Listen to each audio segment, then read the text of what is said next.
Good morning. మీరు చూసిన HMTV. నా పేరు వెంకట్. ఇవాళ రెండు తెలుగు రాష్ట్రాల్లో ఏ వార్తలు ప్రధానంగా ఉన్నాయి, ఏ వార్తలు ప్రధానాంశాలుగా చర్చనీయాంశాలుగా ఉన్నాయి ఒకసారి చూద్దాం. తెలంగాణలో మండలి ఓట్ల లెక్కింపు ప్రక్రియ ఊపందుకుంది. వరంగల్, ఖమ్మం, నల్గొండ పట్టభద్రుల స్థానం నుంచి 7 రౌండ్ల అంటే మొదటి ప్రాధాన్యత ఓట్ల లెక్కింపు ప్రక్రియ పూర్తయింది. ఇందులో టీఆర్ఎస్ అభ్యర్థి డాక్టర్ పల్లా రాజేశ్వర రెడ్డికి 1,10,000 ఓట్లు వచ్చాయి. ఆయన మ్యాజిక్ ఫిగర్ దాటాలంటే, ఆయన గెలవాలంటే ఇంకొక 75,000 ఓట్లు అవసరంగా భావిస్తున్నారు. ఇకపోతే హైదరాబాద్, రంగారెడ్డి, మహబూబ్నగర్ జిల్లాల నుంచి ఈ పట్టభద్రుల స్థానం నుంచి 6 రౌండ్ల ఓట్ల లెక్కింపు ప్రక్రియ పూర్తయింది. 6వ రౌండ్ ఫలితం ఇంకా అధికారికంగా అందాల్సి ఉంది. నిన్న అసెంబ్లీలో రాష్ట్ర ఆర్థిక శాఖ మంత్రి తన్నీర్ హరీష్ రావు బడ్జెట్ను ప్రవేశపెట్టారు. ఈ వార్తలే చాలా ప్రధానంగా మనకు తెలంగాణ ఎడిషన్స్లో కనిపిస్తున్నాయి. ఇకపోతే ఏపీ ఎడిషన్స్లో కూడా ప్రభుత్వానికి సంబంధించి ఇంకా అనేక కీలక నిన్న మేయర్లు, డిప్యూటీ మేయర్ల ఎన్నిక ప్రక్రియ కూడా జరిగింది. అందులో సామాజికత్వం కాస్త పరిడవిల్లినట్టు కూడా అన్ని దినపత్రికలు హైలైట్ చేశాయి. ఇవాళ లైవ్ పాయింట్ డిబేట్లకు వెళ్లే ముందు ఒకసారి రెండు రాష్ట్రాల్లో ఉన్న ప్రధాన వార్తలు చూద్దాం.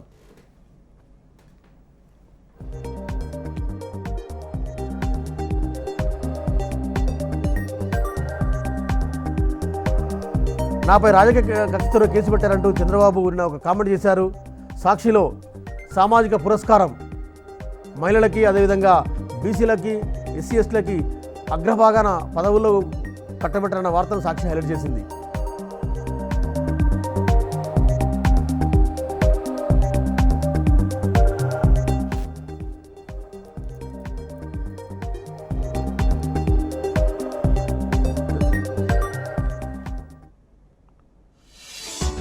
రైట్, తెలంగాణ ఎడిషన్ చూస్తున్నాం. నమస్తే తెలంగాణలో నిన్న రాష్ట్ర అసెంబ్లీలో బడ్జెట్ అంశాన్ని ప్రధానంగా ప్రచురించింది.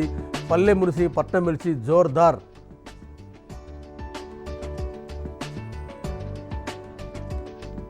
సర్వే జన సుఖినభవంతో ఈనాడు హైలైట్ చేసింది. రెండు చోట్ల టీఆర్ఎస్ అభ్యర్థులు ఆధిక్యంలో ఉన్నారు, ముందంజలో ఉన్నారు అన్న వార్తను హైలైట్ చేసింది ఈనాడు. సాక్షిలో కూడా సాగు, సంక్షేమం, అంకెలు అదుర్స్. అంకెలు బల, ఆదాయం ఎలా, ఆంధ్రజ్యోతిలో ప్రధానంగా ఈ వార్త రాశారు. 2,30,826 కోట్లతో భారీ బడ్జెట్ను ప్రవేశపెట్టారన్న వార్తను ఆంధ్రజ్యోతి హైలైట్ చేసింది.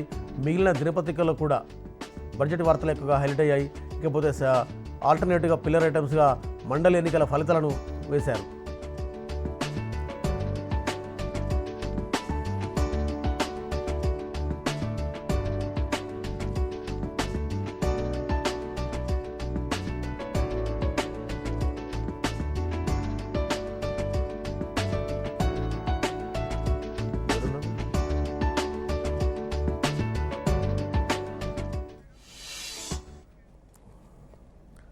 రైట్, గత 3 రోజులుగా తెలంగాణ అంతటా కూడా రాజకీయ పక్షాలు, తర్వాత వివిధ వర్గాలని నిరీక్షిస్తున్నాయి మండలి ఎన్నికల ఫలితాల కోసం. గత 3 రాత్రులుగా మండలి ఎన్నికల లెక్కింపు ప్రక్రియ కొనసాగుతుంది. ఇంకా కూడా ఒక క్లారిటీగా వచ్చే పరిస్థితి లేదు. ఇవాళ తెల్లవారుజాము వరకు వరంగల్, నల్లగొండ, ఖమ్మం పట్టభద్రుల స్థానం నుంచి మొదటి ప్రాధాన్యత ఓట్ల లెక్కింపు ప్రక్రియ పూర్తయింది. అక్కడ ఫలితం తేలలేదు. కొద్దిసేపటి క్రితం రెండో ప్రాధాన్యత ఓట్ల లెక్కింపు ప్రక్రియ మొదలైంది. ఇకపోతే హైదరాబాద్, రంగారెడ్డి, మహబూబ్నగర్ విషయంలో కూడా ఫలితం చాలా టైట్గా, ఫలితం చాలా నువ్వా నీనా అన్నట్టుగా వస్తుంది. 6 రౌండ్ల లెక్కింపు పూర్తయింది. ఇంకా అధికారికంగా వివరాలు అందాల్సి ఉంది. ఇప్పటివరకు 5 రౌండ్లలో తెలంగాణ రాష్ట్ర సమితి అభ్యర్థి 6,500 లీడ్లో ఉన్నారు. ఇక్కడ కూడా రెండవ ప్రాధాన్యత ఓటు విధిగా లెక్కించాల్సిన పరిస్థితి ఏర్పడుతుంది. ఒకవేళ రెండవ ప్రాధాన్యత ఓటులో కూడా విజేత ఎవరో తేలని పక్షంలో మూడో ప్రాధాన్యత ఓటును కూడా లెక్కిస్తారు. గతంలో లేని విధంగా మూడో ప్రాధాన్యత ఓటుకు హైదరాబాద్, రంగారెడ్డి, మహబూబ్నగర్ స్థానం వచ్చే అవకాశం ఉంది. ఇవాటి డిస్కషన్లో ఎందుకు మండలి ఎన్నికలు ఇంత సీరియస్గా ఫలితాలు ఓట్ల లెక్కింపు ఇంత క్యూరియాసిటీగా ఉన్నాయో ఒకసారి తెలుసుకుందాం. నాకు బీజేపీ సీనియర్ నేత, బీజేపీ అధికార ప్రతినిధి రాకేష్ రెడ్డి గారు లైవ్లో ఉన్నారు. అదేవిధంగా మిగిలిన వారు కూడా మల్కాసాబ్లో జాయిన్ అవుతారు. రాకేష్ రెడ్డి గారు, గుడ్ మార్నింగ్. గుడ్ మార్నింగ్ అండి. హైదరాబాద్, రంగారెడ్డి, మహబూబ్నగర్ ఫలితం మీద మీకు ఎలాంటి అంచనా ఉంది? ఎందుకంటే మీరు 2 సీట్లను చాలా సీరియస్గా అంచనా వేశారు, పార్టీ కూడా చాలా సీరియస్గా క్యాంపెయిన్ చేసింది. కానీ మీకు హైదరాబాద్, రంగారెడ్డి, మహబూబ్నగర్ గెలుపు అవకాశాలు కాస్త కనబడుతున్నాయి. మీకు ఎలాంటి అంచనా ఉంది? తప్పకుండా హైదరాబాద్, రంగారెడ్డి, మహబూబ్ నగర్ నియోజకవర్గాన్ని మేము కైవసం చేసుకోబోతా ఉన్నాము. మొదటి రౌండ్ లో ఫలితం తేలేటువంటి అవకాశం లేదు కాబట్టి రెండో ప్రాధాన్యత ఓట్లు లెక్కింపు ప్రారంభించినప్పుడు తప్పకుండా బీజేపీకి మెజార్టీ ఓట్లు వచ్చేటువంటి అవకాశం ఉంది. మేము మొదటి నుండి కూడా హైదరాబాద్ సీటు 100% గెలుస్తామనే ఒక నమ్మకంతోనే మేము రంగంలో దిగాము. అయితే వారు జిహెచ్ఎంసీలో దుబ్బాకలో బీజేపీ మంచి ఫలితాలు సాధించిన తర్వాత ఇప్పుడు ఈ జరిగేటువంటి 2 ఎమ్మెల్సీ ఎన్నికల్లో కనుక బీజేపీ గెలిస్తే 2 స్థానాలు కూడా బీజేపీ కైవసం చేసుకుంటే తప్పకుండా ఈ ప్రభుత్వం కూలిపోతుంది అనేటువంటి ఒక భయంతోనే టీఆర్ఎస్ పార్టీ అనేక జిమ్మిక్కులకు వారు తెరలేపడం జరిగింది. దాంట్లో భాగంగానే హైదరాబాద్ సీట్లో పివి నరసింహారావు గారు కూతుర్ని పెడుతున్నామని చెప్పేసి ఒక ప్రకటన చేయడం జరిగింది. అంటే ఒక రకమైనటువంటి సింపతి తీసుకొచ్చేటువంటి ఒక ప్రయత్నం, అదేవిధంగా కాంగ్రెస్ పార్టీ ఓట్లు వేయించుకునేటువంటి ఒక ప్రయత్నం టీఆర్ఎస్ పార్టీ చేసింది. సో కొంత మేరకు సక్సెస్ అయి ఉండొచ్చు, కానీ మా విజయాన్ని మాత్రం వాళ్ళు ఆపలేరు. రెండో ప్రయారిటీ ఓట్లు తప్పకుండా బీజేపీ విజయం సాధిస్తుంది. ఎందుకంటే రామచంద్రరావు గారు ది మోస్ట్ పాపులర్ లీడర్, ఉన్న వాళ్ళలో ద మోస్ట్ పాపులర్ లీడర్, ఒక మంచి వ్యక్తిత్వం కలిగినటువంటి వ్యక్తి. కౌన్సిల్లో వారు గ్రాడ్యుయేట్స్ తరఫున వారు గొంతు వినిపించినటువంటి విషయాన్ని కూడా ప్రజలు గమనించారు. కాబట్టి రెండో ప్రాధాన్యత ఓటు అంటే రాకేష్ రెడ్డి గారు దుబ్బాక ఫలితం తర్వాత, గ్రేటర్ ఫలితం తర్వాత బీజేపీకి ఒక అనుకూలమైన ట్రెండ్ వస్తున్న క్రమంలో ఒక్కసారిగా టీఆర్ఎస్ అలర్ట్ అయింది. అభ్యర్థిత్వం ఎంపిక అంటే టీఆర్ఎస్ పార్టీ అభ్యర్థి ఎంపిక దగ్గర నుంచి పోల్ మేనేజ్మెంట్ వరకు చాలా పకడ్బందీగా బీజేపీని ఆచితూచి కొట్టింది. ఆచితూచి ఈ పొలిటికల్ అంటే ఎలక్షన్ గేమ్ అనేది ఆడిందని అన్ని వర్గాలు భావిస్తున్నాయి. సో ఓవరాల్గా ఫలితం ఎందుకు అంటే మీరు సరే సిట్టింగ్ అభ్యర్థి బాగా చేశారు, మండలిలో అనేక ప్రసంగాలు కూడా రామచంద్రరావు గారు ఇచ్చారు, అయినా కూడా గెలుపు అంత సునాయాసంగా లేదు అంటే ఏం చెప్తారు? వెంకట్ గారు మీరు అన్నది వాస్తవమే. 2 ఎన్నికల్లో, దుబ్బాక ఎన్నికల్లో, జిహెచ్ఎంసీ ఎన్నికల్లో బీజేపీ మంచి ఫలితాలు సాధించిన తర్వాత టీఆర్ఎస్ పార్టీ అలర్ట్. అంటే ఈ ఎమ్మెల్సీ ఎన్నికల్లో కూడా బీజేపీ గెలిస్తే వాళ్ళని నిలువరించలేకపోతే రాబోయేటువంటి వరంగల్ కార్పొరేషన్, ఖమ్మం కార్పొరేషన్, నకరికల్, సిద్దిపేట, నాగార్జున సాగర్ ఎన్నికల్లో తీవ్రమైనటువంటి గడ్డు పరిస్థితులు ఏర్పడతాయి అన్నటువంటి ఒక భావనతోని వారు అనేక జిమ్మిక్కులు చేశారు.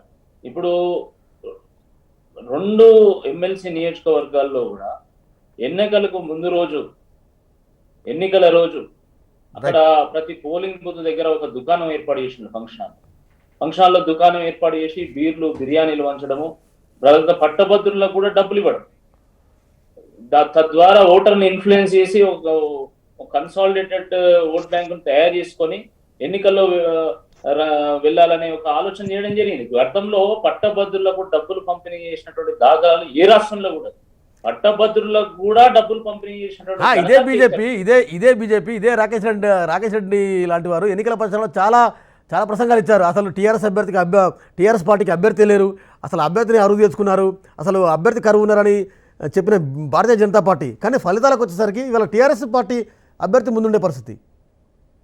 నేను అదే చెప్తున్నాను కదా అనేక రకాలుగా ఓటర్ను బమ్మి పెట్టేటువంటి ఒక ప్రయత్నం చేశారు. ఓటర్లు కొంతమేరకు ఇన్ఫ్లుయెన్స్ అయ్యారు, చాలా వరకు ఆత్మసాక్షిగా ఓటేషన్లు, కొంతమంది ఇన్ఫ్లుయెన్స్ అయ్యి ఓటేసినట్టుగా అనిపిస్తా ఉన్నది. తర్వాత చివరి నిమిషంలో అంటే ఒక 2 రోజుల ముందు, ఎలక్షన్ కి 2 రోజుల ముందు ముఖ్యమంత్రి గారు ఉద్యోగ ఉపాధ్యాయ సంఘాలను పిలుచుకొని నేను పిఆర్సీ విషయంలో నేను సానుకూలంగా నేను స్పందిస్తాను, 27%, 29% అని అనౌన్స్ చేస్తా అని ఏదైతే వారు హామీ ఇవ్వడం జరిగిందో అది కూడా వాళ్ళకు కొంత మేరకు లాభాన్ని చేకూర్చిందని చెప్పేసి మేము భావిస్తా ఉన్నాము. ఎందుకంటే అంతవరకు కూడా ఉపాధ్యాయులు, ఉద్యోగులు అందరూ కూడా మాకు అనుకూలంగా ఉండి ఆ ప్రకటన తర్వాత కొంత మేరకు టీఆర్ఎస్ పార్టీకి ఓట్లు వేసినట్టుగా మాకు సమాచారం అందుతున్నది. అంటే ఒకటి, మేము మీకు అనుకూలంగా నిర్ణయం తీసుకుంటామని ముఖ్యమంత్రి గారు చెప్పారు. బయటకు వచ్చిన తర్వాత ఈ సంఘాల నేతలు, టీఆర్ఎస్ పార్టీ నాయకులు కలిసి వాళ్ళని బెదిరించడం కూడా జరిగింది. అదే విధంగా విద్యుత్ ఎంప్లాయీస్ ఉన్నారు, విద్యుత్ ఎంప్లాయీస్ కూడా బెదిరించడం జరిగింది. విద్యుత్ ఎంప్లాయీస్ ఏ విధంగా అంటే బీజేపీ వస్తే ప్రైవేటైజ్ చేస్తుంది అనే ఒక భూచని చెప్పి ఆ రకంగా కూడా వాళ్ళను ఇన్ఫ్లుయెన్స్ చేసేటువంటి ఒక ప్రయత్నం కూడా చేయడం జరిగింది. తర్వాత మొత్తం యంత్రాంగాన్ని దించి అంటే ప్రైవేట్ యాజమాన్యాలతో కూడా మాట్లాడి వాళ్ళని బెదిరించేటువంటి ఒక ప్రయత్నం, ప్రైవేట్ టీచర్స్, ప్రైవేట్ లెక్చరర్స్ కలిసి మేము ఇప్పటివరకు మిమ్మల్ని ఆదుకోలేదు వాస్తవం, కానీ ఇప్పుడు మీకు ఏది కావాలంటే అది ప్రొవైడ్ చేస్తామని చెప్పేసి వాళ్ళని మచ్చక చేసుకునేటువంటి ఒక ప్రయత్నం, ఇవన్నీ కూడా టీఆర్ఎస్ పార్టీకి మంచి ఫలితాలను కొంత మేరకు పాజిటివ్ ఓట్ ని టర్న్ చేసేటువంటి ఒక ప్రయత్నం చేసినాయి.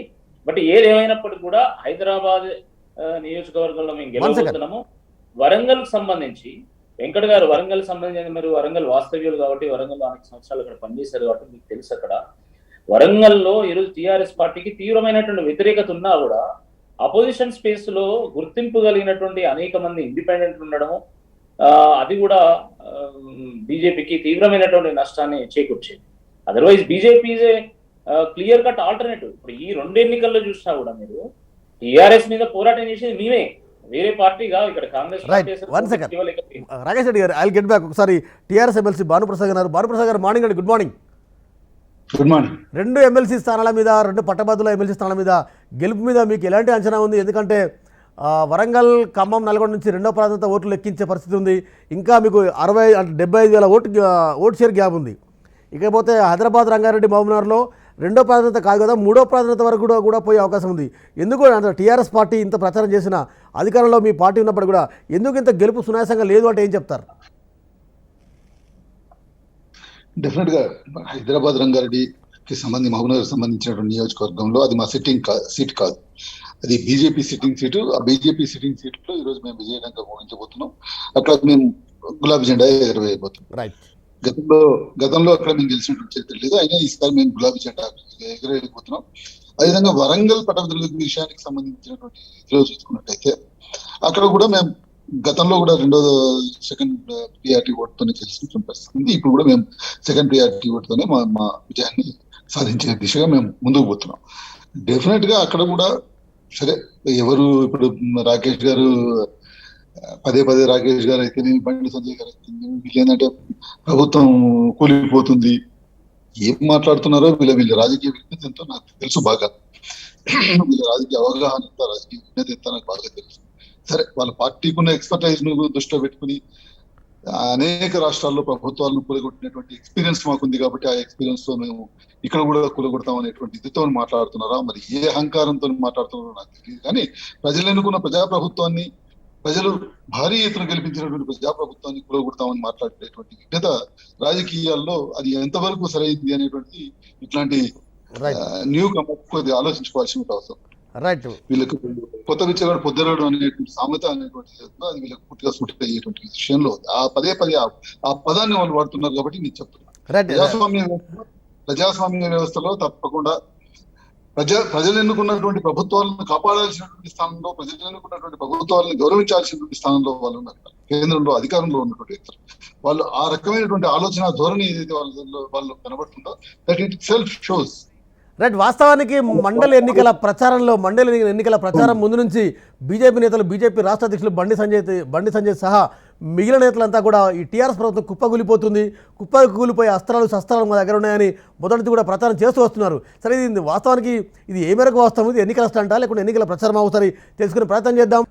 రాకేష్ గారు, మండలి ఎన్నికల ప్రచారంలో మీరు పదే రాష్ట్ర అధ్యక్షుడు బండి సంజయ్ సహా మీ మెజార్టీ కేంద్ర మంత్రులు కావచ్చు, తర్వాత మీ ఎంపీలు కావచ్చు, రాష్ట్ర ప్రభుత్వం టీఆర్ఎస్ అంతా కుప్పకూలిపోతుంది, 2 నెలల్లో 3 నెలల్లో మీరు గ్రేటర్ నుంచి ఇదే ప్రచారం చేస్తూ వస్తున్నారు.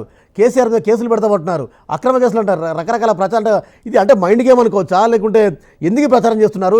ఎందుకంటే వాళ్ళకి సాలిడ్ మెజార్టీ ఉంది, ఒక మంచి ఎన్నుకున్న ప్రభుత్వం ఉంది, ఎందుకు కుప్పకూలిపోతుందంటే ఏం చెప్తారు?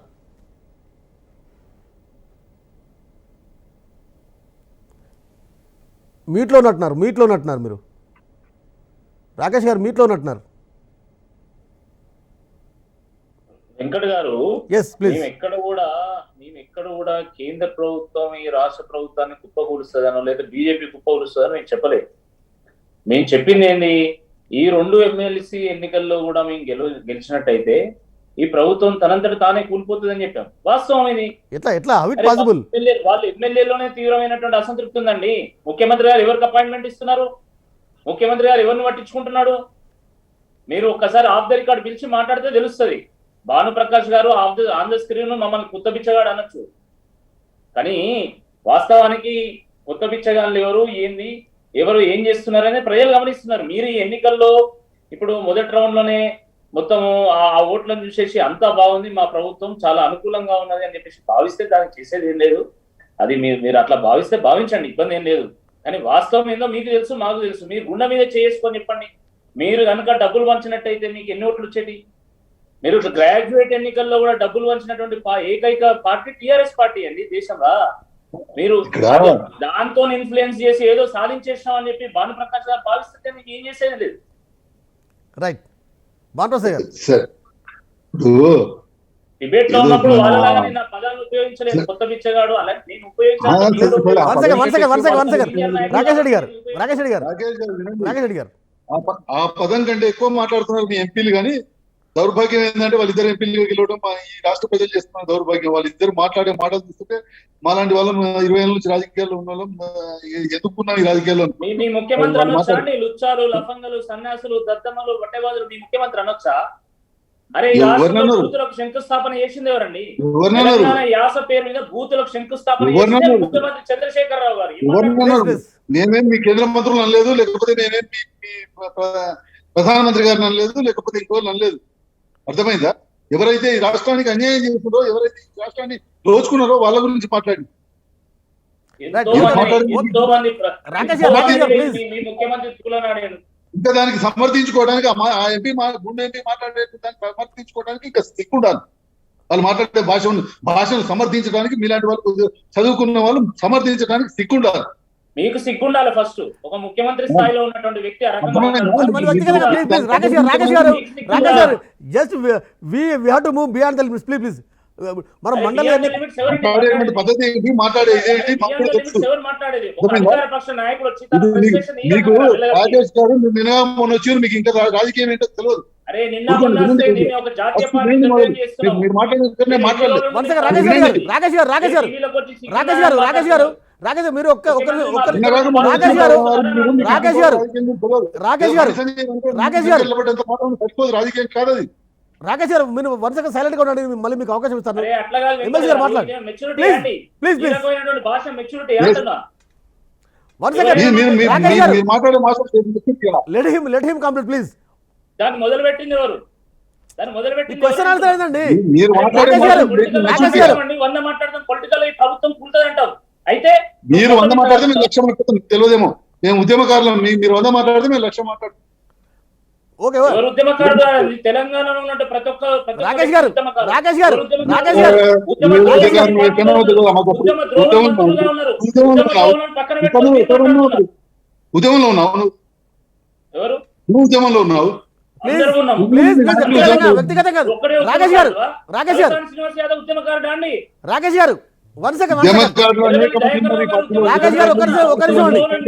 రాకేష్ గారు రాకేష్ గారు one second Rakesh one Congress second పార్టీలో కూడా ఒక్క నిమిషం. ఉన్నారు, ఈ మా పార్టీలో ఉన్నారు, మీ పార్టీలో ఎమ్మెల్సీ గారు ఎమ్మెల్సీ గారు please please one second Rakesh గారు కానీ భాషను అదుపులో పెట్టుకోండి. మీరు సీనియర్ పొలిటీషియన్ నేను గౌరవిస్తాను, మీరు అధికార పక్షంలో Okay, ఉన్నటువంటి right, నాయకులను నేను right. గౌరవిస్తాను.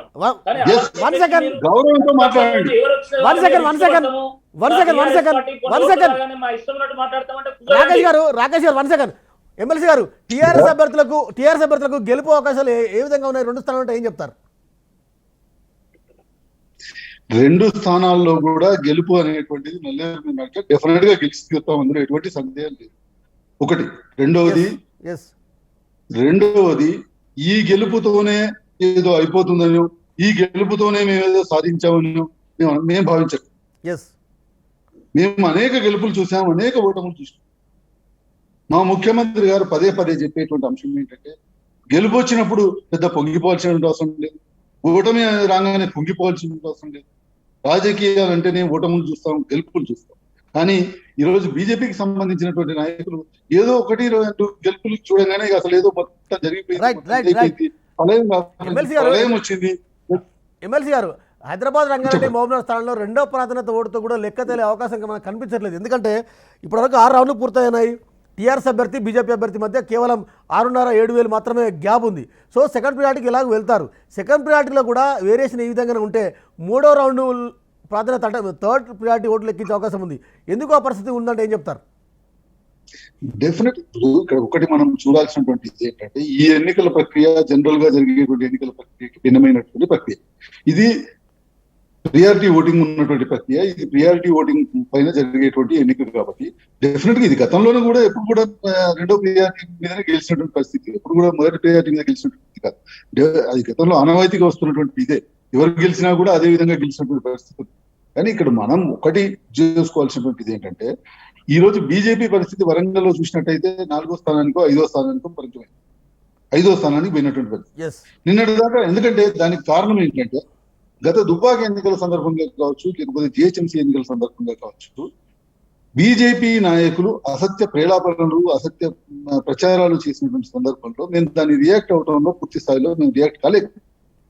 కానీ ఈసారి వారి యొక్క అబద్ధపు ప్రచారాలను తిప్పికొట్టడంలో, ప్రజలకు వాస్తవాలను చెప్పడంలో మేము సక్సెస్ అయినాము. Yes, ప్రజలకు వాస్తవ పరిస్థితులను ప్రజల ముందు ఉంచడంలో మేము సక్సెస్ అయినాము.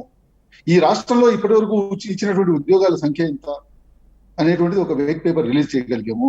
ఆ రకంగా మేము ఈసారి ప్రజల్లో ఉన్నటువంటి కొన్ని అనుమానాలను తీర్చగలిగాము, కొన్ని అనుమానాలకు నివృత్తి చేయగలిగాము. వీళ్ళు చేసినటువంటి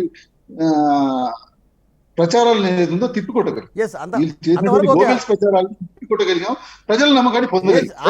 అంతవరకు మీ మంత్రులు రాకేష్ గారు ఇక్కడ 2 ఎమ్మెల్సీ ఓడిపోతే కనుక మొత్తం చేంజ్ అయిపోతుందని మాట్లాడుతున్నారే, మరి ప్రధానమంత్రి గారు సొంత నియోజకవర్గంలో, ప్రధానమంత్రి గారు ప్రాతినిధ్యం వహిస్తున్నటువంటి నియోజకవర్గంలో ఉన్నటువంటి గ్రాడ్యుయేట్స్ ఎన్నిక ఓడిపోతే మరి ప్రధానమంత్రి గారు పదవి దిగిపోయారా, లేకపోతే మేము అడిగాము పదవి దిగిపోవాలి? రైట్ రైట్ అట్లా కూడా అది కాదు. వాస్తవ రాజకీయ పరిస్థితులకు భిన్నంగా మాట్లాడుతున్నటువంటి రాజకీయ నాయకుల గురించి నేను చెప్పినటువంటి కొత్త విషయాలు పొందలేని ఎంతను అంటే వాళ్ళు వాస్తవ పరిస్థితులకు భిన్నంగా మాట్లాడుతున్నారు. మళ్ళీ వ్యక్తిగతంగా అనేటువంటిది అవగాహన రహితంతో కూడుకున్నటువంటి మాటలు. Okay, 1 second. కాంగ్రెస్ సీనియర్ నేత కత్తి వెంకటస్వామి గారు ఇప్పుడే జాయిన్ అయ్యారు. వెంకటస్వామి గారు నమస్తే అండి, గుడ్ మార్నింగ్. నమస్కారం. 2 స్థానాల్లో, 2 పట్టభద్రుల స్థానాల్లో కాంగ్రెస్ పర్ఫార్మెన్స్ 6వ స్థానం, 7వ స్థానం, 8వ స్థానానికి పోయిన ప్రమాదం ఉంది. ఎట్లా చూస్తారు కాంగ్రెస్ పార్టీ పర్ఫార్మెన్స్ ఈ మండలి ఎన్నికల్లో? అంటే మేము వాస్తవంగా ఈ ఎన్నికలకు సంబంధించి కొంత ముందు ప్రిపరేషన్ చేసినాం, కానీ మా ప్రిపరేషన్ లో 2 లోపాలు మాకు కనిపిస్తున్నాయి. ఒకటేమో మేము మిగతా రాజకీయ పార్టీలతోటి గెలుపడంలో ఏమున్నా కూడా మేము మిగతా రాజకీయ పార్టీలతో పోల్చినప్పుడు మేము వరంగల్ సీటును ఒక ఎస్టీకి ఇవ్వడం అనేటువంటిది మేము సమాజంలో అన్ని వర్గాలను కలుపుకొని పోతున్నాం అనేటువంటి దానికి తార్కాణం. అదే టిఆర్ఎస్ అండ్ బీజేపీ 2 చోట్ల కూడా ఇది ఆధిపత్య కులాలకు సంబంధించిన వాళ్ళకి ఇచ్చినారు. మేము సామాజిక న్యాయం అనేటువంటి దాంట్లో పోయినాం. ఆ ఏరియాలో కొంత ఎస్టీ జనాభా ఎక్కువ ఉండడం, తర్వాత వాళ్ళ ప్రాతినిధ్యం, అట్లాంటి గ్రాడ్యుయేట్స్ కూడా చాలా ఎక్కువ ఉండడం. అయితే అక్కడ చిన్న పొరపాటు మా ఊహించి జరిగింది. మేము బెల్లయ్య నాయక్ అనుకున్నాం. బెల్లయ్య నాయక్ బదులుగా రాముల నాయక్ గారు రావడం, కొత్తగా కావడం వల్ల వారిని రిసీవ్ చేసుకోలేకపోయినారు. అది ఒక ప్రధాన కారణమైంది. ఇక్కడ కూడా అదే విధంగా మేము చిన్నారెడ్డి గారిని ముందు పెట్టినారు. సరే, ఈ చిన్నారెడ్డి గారి యొక్క సిన్సియారిటీ కానీ వారి సీనియారిటీని కానీ ఎవరైనా క్వశ్చన్ చేయం, కానీ వారు జనరల్ పొలిటీషియన్. ఈ విభాగానికి సంబంధించి పెద్ద సంబంధం లేనటువంటి వ్యక్తి కాబట్టి అక్కడ కూడా ఒక రిసీవింగ్. ఇక్కడ టిఆర్ఎస్ సంబంధించి, హైదరాబాద్ సంబంధించి అంటే టిఆర్ఎస్ యొక్క వ్యూహం బాగా ఫలించినట్టు అనిపించింది. ఒకటి అంటే వాళ్ళు సక్సెస్ అయిన 2 విషయాలు, కొంత బ్రాహ్మణ్ కమ్యూనిటీ తేవడం వల్ల బీజేపీకి వెళ్తున్నటువంటి 1 సైడ్ బ్రాహ్మణ్ ఓటు కొంత చీల్చడంలోను, అట్లాగే పివి నరసింహరావు గారి పేరు చెప్పుకోవడం వల్ల మాకు సంబంధించినటువంటి ఓటు చీల్చడం. 3వ ప్రధాన అంశము, నేను ఓటింగ్ లో హైదరాబాద్ లో పాల్గొన్నా అండి. ఎక్కడ చూసినా కూడా మహిళలు విపరీతమైనటువంటి సంఖ్యలో పాల్గొన్నాయి.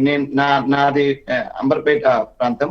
అంబర్పేట నేను 513 లో నేను పాల్గొన్నాను, అంటే ఓటేసాను. అసలు మహిళల లైన్ జెంట్స్ లైన్ కంటే చాలా పెద్దగా ఉంది. అంటే మహిళలను పెట్టడం వల్ల కూడా టిఆర్ఎస్ పెద్ద అడ్వాంటేజ్ వచ్చింది. ఫస్ట్ టైం ఎమ్మెల్సీ ఎలక్షన్స్ లో మహిళ నిలబడ్డది. సో అది కూడా అడ్వాంటేజ్ అయింది. ఈ అన్నిటి దృష్ట్యా మేము వెనకబడిపోయినాం. సరే, ఎవరు గెలుస్తారనేటువంటిది ఇప్పుడు 2వ ప్రార్థన తర్వాత కూడా తెలుస్తుంది. తర్వాత ఒక విషయం ఏంటంటే, ఇక్కడ రామచంద్రరావు గారు కానీ లేకపోతే నాగేశ్వరరావు గారు కానీ ముందు పడబోవడానికి కారణం ఏంటంటే, ఇద్దరిది కూడా ఫెయిల్యూర్ ఉంది. ఇద్దరు కూడా గతంలో వాళ్ళు యాంటీ ఇన్కంబెన్స్ అంటారే, సో ఇద్దరు కూడా ఎమ్మెల్సీలుగా చేసి ఇక్కడ ఏం చేయలేదు, అధికార పక్షంకి వేస్తే ఏమైనా ఉపయోగం ఉంటుందో అనేటువంటి ఆలోచనలో పోయినారు. అక్కడ కూడా అదే జరిగింది. వరంగల్ వైపు ఏంటంటే, ఉద్యమకారులు చాలా మంది నిలబడడం వల్ల, ఇప్పుడు చెరుకు సుధాకర్ గారు నిలబడ్డారు. ఉద్యమంలో చాలా కీలక పాత్ర పోషించినటువంటి కోదండరామ్ గారు, చెరుకు సుధాకర్ గారు, ఇట్లా అనేక మంది ఉద్యమకారులు నిలబడడంలో కూడా ఆ ఓటు చీలిక అనేది మనకు చాలా స్పష్టంగా కనిపించింది. అది ఈ 2 అంశాలు అక్కడ కూడా టిఆర్ఎస్ కు అడ్వాంటేజ్ అయినాయి. సో అంటే ఇప్పుడు ప్రసాద్ గారు చెప్పినట్టుగా, ఎమ్మెల్సీ గారు Right. చెప్పినట్టుగా దీంతోటే మొత్తం అయిపోదు. అయితే ఇది ఒక బూస్టింగ్ ఎవరికైనా కూడా, ఎవరు గెలిచినా వాళ్ళకి కొంత రైట్. ఈ moral టైంలో పెద్ద boosting బూస్టింగ్ వస్తుంది. కానీ వచ్చేటువంటి టీఆర్ఎస్ elections పార్టీ ఒక గెలిచిన పొలిటికల్ విశ్వాసాన్ని ఇస్తుంది. టీఆర్ఎస్ పార్టీ మాత్రం ఒక పొలిటికల్ ఇంజనీరింగ్ వ్యవస్థను చేపట్టిందని నేను చెప్పొచ్చు. ఎందుకంటే హైదరాబాద్లో అభ్యర్థి ఎంపిక నుంచి అక్కడ తర్వాత వరంగల్, నల్గొండ, ఖమ్మం స్థానంలో ఎక్కువ మందిని బరిలో ఉండేలా చేయడం. ఎందుకంటే అక్కడ 71 మంది, ఇక్కడ 91 మంది. అంటే ప్రభుత్వ వ్యతిరేక ఓటు అనేది చాలా వర్టికల్గా చీలిపోయింది హైదరాబాద్, వరంగల్, నల్గొండ, ఖమ్మంలో. ఇక్కడేమో అభ్యర్థి ఎంపిక అనేది చాలా టీఆర్ఎస్ పార్టీకి ప్లస్ పాయింట్లా కనబడుతుంది. ఈ లైవ్ డిబేట్ కొనసాగించే ముందు వచ్చిన బ్రేక్ తీసుకుందాం. బ్రేక్ తర్వాత ప్రముఖ సిఫాలజిస్ట్ మిషన్ చాణక్య ప్రతినిధి శివకేశ్వర్ గారు జాయిన్ అయ్యారు. థర్డ్ ప్రయారిటీ ఓట్ కౌంటింగ్ తప్పదా, లేకుంటే సెకండ్ ప్రయారిటీ ఓట్లో నల్గొండ ఫలితం తేలుతుందా అన్నది తెలుసుకునే ప్రయత్నం చేద్దాం. తెలంగాణ అంతా కూడా రాజకీయ ఉత్కంఠ కొనసాగుతుంది. మండలి ఎన్నికల ఫలితం కోసం అందరూ కూడా అన్ని వర్గాలు ఎదురు చూస్తున్నాయి. ఎందుకంటే ఫలితం అంతా ఈజీగా వచ్చే అవకాశం లేదు. మొదటి నుంచి కూడా మిషన్ చాణక్య అధినేత శివకేశ్వర్ గారు చెప్తున్నారు, ఫలితం సరే క్లమ్జీగా ఉంటుంది, అవసరమైన 3 రాత్రులు, 4 రాత్రులు, 5 రాత్రులు కూడా ఓట్లు ఎక్కించే అవకాశం ఉందని మొదటి నుంచి కూడా ప్రిడిక్ట్ చేస్తూ వస్తున్నారు. శివకేశ్వర్ గారు ఇప్పుడే చేరారు. కేశవ్ గారు గుడ్ మార్నింగ్. మనం అనుకున్నట్టుగా 1,10,000 వరకు పల్లారాజేశ్వర రెడ్డి గారు వస్తారు అనుకున్నాం. మనం ఏదైతే అంచనా వేసామో, మీరు ఏదైతే అంచనా వేస్తారో అక్కడే ఆగారు. 1,10,000 ఓట్లకు ఆగారు. 1,83,000 మ్యాజిక్ ఫిగర్. ఆల్మోస్ట్ ఇంకొక 70,000 ఓటు అవ్వాలి, 68 వరకు రావాలి. అంటే ఇక్కడ అంటే ప్రజల మ్యాండేట్ క్లారిటీ కనిపించింది. తర్వాత మొదటి నుంచి కూడా గ్రాడ్యుయేట్ ఎలక్షన్ కౌంటింగ్ ఒక విభిన్నమైన తర్వాత జరుగుతుంది కాబట్టి ప్రజల మ్యాండేట్ మనం చూస్తే టీఆర్ఎస్కు పోలైన ఓట్లు, అధికార పక్షానికి పోలైన ఓట్లు చూస్తే 30 పాయింట్ సంథింగ్ ఎక్కడైనా మహబూబ్ నగర్లో కానీ ఖమ్మంలో కానీ 2 గ్రాడ్యుయేట్ కాన్స్టిట్యున్సీలో 30+% అంటే 70% యాంటీ గవర్నమెంట్ పడింది, 30% ప్రో గవర్నమెంట్ పడింది. సో దీన్ని చూసుకుంటే, ఈ ట్రెండ్స్ని చూసుకుంటే ఇక్కడ బాగా క్లమ్జీ, ఖమ్మం, వరంగల్, నల్గొండలో బాగా క్లమ్జీగా కనిపించింది. ఎందుకంటే అక్కడ ఇండిపెండెంట్లు చాలా బలంగా ఉన్నారు. ప్రధాన పార్టీకి పోటీ ఇచ్చే వ్యతిరేకత ఓటు బాగా డివైడ్ అయిపోయింది. అయితే ఇప్పుడున్న ట్రెండ్స్ ప్రకారం చూస్తే పల్లారాజేశ్వర రెడ్డి గారికి 21% రిమైనింగ్ ఓటు, అంటే కింద లెఫ్ట్ ఓవర్ ఓట్స్ ఏవైతే ఉన్నాయో ఎలిమినేషన్ ప్రాసెస్లో 98,000 ఓట్లు సంథింగ్ ఉన్నాయి. 98 ఓట్లలో పల్లారాజేశ్వర రెడ్డి గారికి మ్యాజిక్ ఫిగర్ రీచ్ కావాలంటే minimum not less than 22% vote share రావాలి. అంటే ఈ ఓట్ షేర్ అంతా ఎవరి నుంచి రావాలి అంటే ప్రభుత్వ వ్యతిరేక వర్గానికి పోలైనటువంటి ఓట్లలో ఆయనకు పడ్డ ఓట్లు ఇంకొక 22% రావాలి.